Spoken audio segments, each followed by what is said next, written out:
দীঘায় মমতা বন্দ্যোপাধ্যায় মন্দির বানিয়েছেন, খুব ভালো কথা, কিন্তু ধাম, এই ধাম কথাটা কিন্তু ইউজ করা যায় না। আমরা জগন্নাথ দেবকে বলি জগতের নাথ, he is a living god.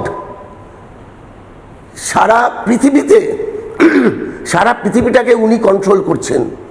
আজকে সেই জগন্নাথ দেবকে নিয়ে কিন্তু ছেলে খেলা হতে পারে না।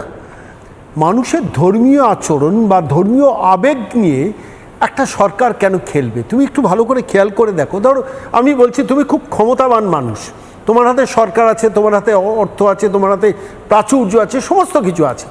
তুমি আচমকা বাড়ির সামনে একটা হয়তো 10 বিঘে জমি আছে, সেখানে দক্ষিণেশ্বরের কালী মন্দির করতে পারবে? আমার বাড়ির লাগোয়া হয়তো 2 একর জমি আছে, আমি সেখানে কালীঘাটের মন্দির করতে পারি? আমি বলছি এই প্রশ্নটা আমাকে ভাবিয়েছে বারবার করে। ভারতবর্ষের সংবিধান অনুযায়ী কোন সরকারি, এটা সরকারের কাজ না মন্দির করা। এই মুহূর্তে এই সমস্ত প্রজেক্টগুলো থেকে সরকারকে শুধু উইথড্র করা না, মমতা ব্যানার্জিকে তার জন্য কিন্তু মামলা করা, তদন্ত করা এবং তার জন্য তাকে যেন প্রাইস পে করে। এই খরচগুলো যেগুলো করেছেন ট্যাক্সের টাকা থেকে, সেই টাকা কিন্তু যেন উদ্ধার হয়ে আসে সরকারের কাছে। আমি এটা চাইবো ভীষণভাবে।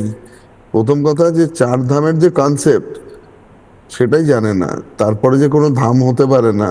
আর সব থেকে বড় কথা, কন্ট্রোভার্সিটা হয়েছিল প্রসাদ নিয়েও, না কি কন্ট্রোভার্সি করেছিল? হালাল প্রসাদ।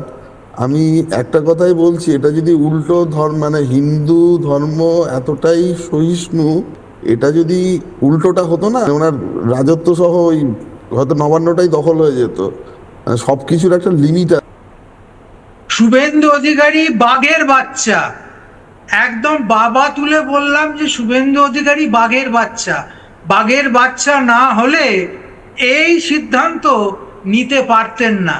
পাগলি পিসির পাগলামি করে দীঘার একটা কালচারাল সেন্টার, সাংস্কৃতিক যে সেন্টার, তাকে ধাম বলে ঘোষণা করে দিলেন। সেই সময় গজপতি মহারাজ প্রতিবাদ করেছিলেন, পুরীর সেবায়েতরা প্রতিবাদ করেছিল, জগন্নাথ ভক্তরা প্রতিবাদ করেছিল, এমনকি উড়িষ্যা গভর্নমেন্ট প্রতিবাদ করেছিল। কারোর কোনো কথাই তিনি শোনেননি। আর সেই জগন্নাথের প্রত্যক্ষ অভিশাপে আজকে উনি সর্বহারা হলেন, সব দিক থেকে মান খুইয়ে আজকে এইভাবে পথের ভিখিরির মতো তাকে থাকতে হচ্ছে। এটা জগন্নাথের প্রত্যক্ষ অভিশাপ। বেশ।